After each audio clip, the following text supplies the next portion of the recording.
Welcome back to another episode of the Bleav In Kings podcast. I'm your host, Mark Haynes, and today we're diving into some big moves from the front office.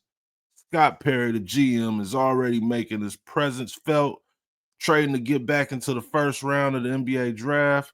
We're going to break down the strategy behind that move, what it says about the Kings' direction, and why it could be a game changer. We'll also profile one of the most intriguing picks of the night, Nique Clifford, out of Colorado State, a mature, multi-year college player with size, skill, and a real understanding of how to play basketball.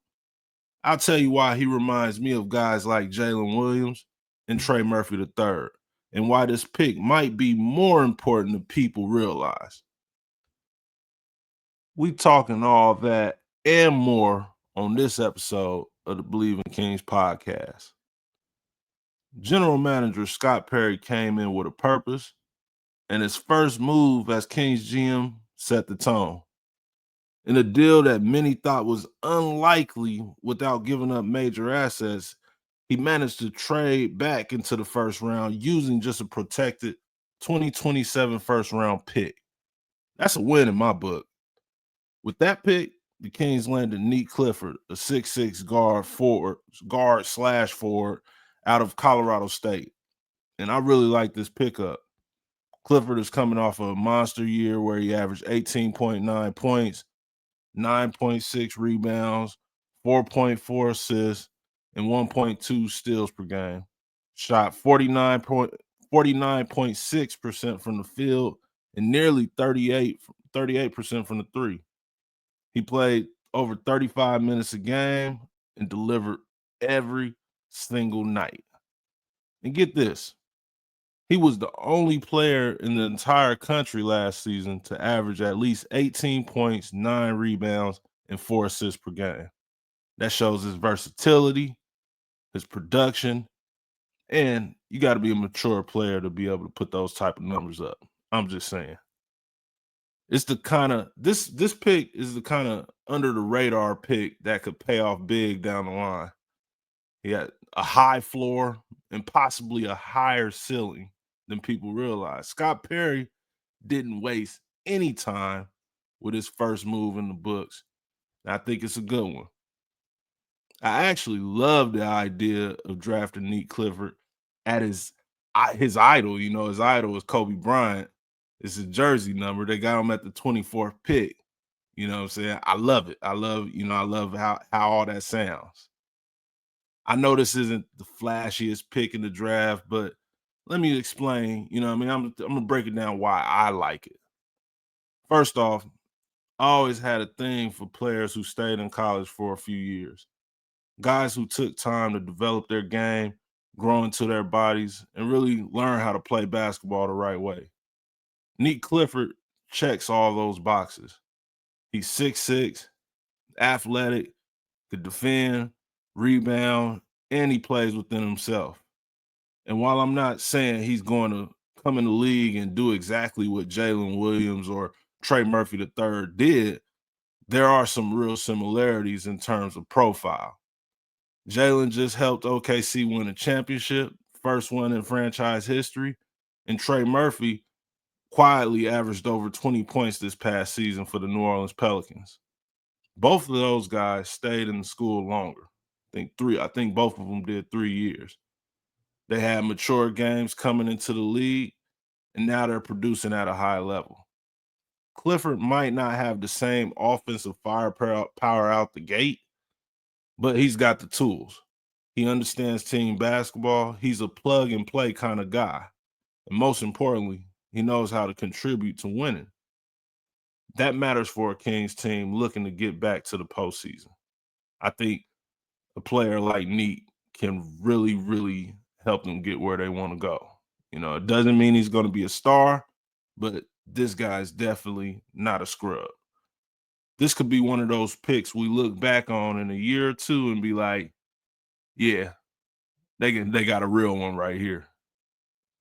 Now, let's talk about the Kings' second round pick in this year's draft, Maxime Raynaud. Hopefully, I'm saying his name right. Maxime Raynaud. we'll get it right eventually. If I'm wrong, if I'm wrong, my bad, bro. But 22-year-old 7-footer out of Stanford by the way of France. Now listen, I got a soft spot for big men who can shoot, and Raynaud, he can shoot. He's got touch from deep. It's a smooth release for a guy's size. Yeah, the NBA 3-point line is, a step back from college. It's a little longer, but from what I see, that transition should be smooth for him. The mechanics are there. He has a really, really good looking shot. And even, if you look beyond the shooting, this is another smart, experienced player. He played multiple seasons in the Pac-12, held his own against legit competition. I think if I remember correctly, he did well against Duke.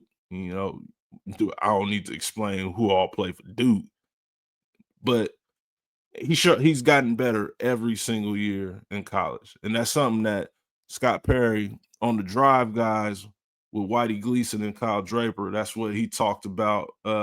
Scott Perry talked about. That's what he liked about him every single year. Every single year, Raynaud got better. He's not flashy, but he's solid, fundamentally sound, and he's got size. You can't teach size. He's 7 foot, 7'1", whatever. That's something that that's another area the Kings needed improvement at, is the center position. And what excites me even more is who he get to learn from Demonis Sabonis and Jonas Valanciunas. Like that's gonna be huge for his development. Those are two of the strongest, smartest bigs in the league. He gonna get used to the physicality and the pace of the NBA like super fast. Like playing with those dudes every day, like yeah, that like it's gonna be really, really good for him. I don't know how much he'll contribute this season, but I do think he'll learn a lot. And don't be surprised if he earns some minutes as the year goes on, especially if he could really stretch the floor at the NBA level. And he's a good rebound. I think he averaged 10 point. I don't have the stat in front of me, but I think I last seen he averaged 10.4 rebounds in college. I understand it's the college level, but 10 rebounds for a season in any league is a big deal. So if he can stretch the floor and still rebound at a high clip, I think that can get him some minutes on the floor. I'm looking forward to seeing more of them at Summer League in Las Vegas. But for a second round pick, I think this is a good one that has some upside. However, I just wanted to, jump on here real quick with y'all and talk. I know I haven't said nothing. I'm sorry for the delay. I apologize for the wait. But that's going to wrap it up for this episode of Bleav In Kings. General Manager Scott Perry came in with purpose, and his first move proves it.